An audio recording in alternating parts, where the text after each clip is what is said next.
A meeting to establish the way forward for the majority of Master's Service employees was held at the GGCA premises. Workers are concerned about the future, with numerous issues from security of jobs and years of service to casual worker contracts raised. We basically want to secure our job. I, for example, have been working 18 years for Master Service. My colleague has been working 25 years, and we want our 18 years of service respected. Well, we want is a secure contract for the casual workforce.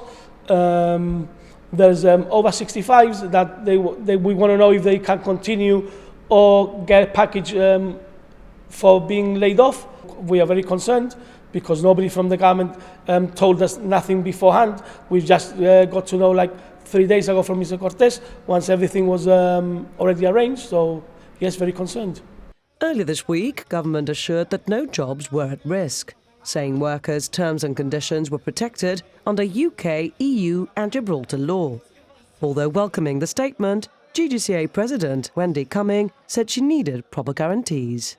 Organically through time, you have people who are maybe working certain routes, or maybe because of I don't know, certain illnesses and conditions, maybe use certain machinery, others not, and things like that. So obviously arrangements that have happened organically are not in writing, and that obviously need to be preserved, because you see, jobs are not just about work terms and conditions. And for someone to say, look, and it happens in the civil service, in the public service, in the private sector. If somebody says to you, look, your contractual terms aren't changing, but we're going to take you from here and put you here, your life is going to change, because all the, your 37 and hours a week aren't going to be here, they're going to be there. It's going to be under new management, new rules, new culture, and it's a very big change, and it does create a lot of anxiety and a lot of stress. Well, obviously there's plenty of concerns with uncertainty at the heart of it all, but what type of assurances are you after?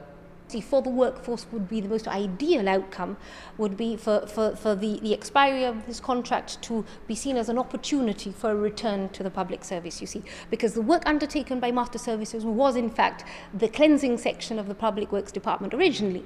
Now, we're not saying, a wholesale return to the public service in that way, but perhaps something like, a government-owned company, and even, to the point that I've had members saying to me, look, just keep my terms and conditions, just make me some form of public service that will cost the government exactly the same, if not less, just for me to not have to be subject to this process, every so often. So at present, staying put and mainly seeking answers to those concerns?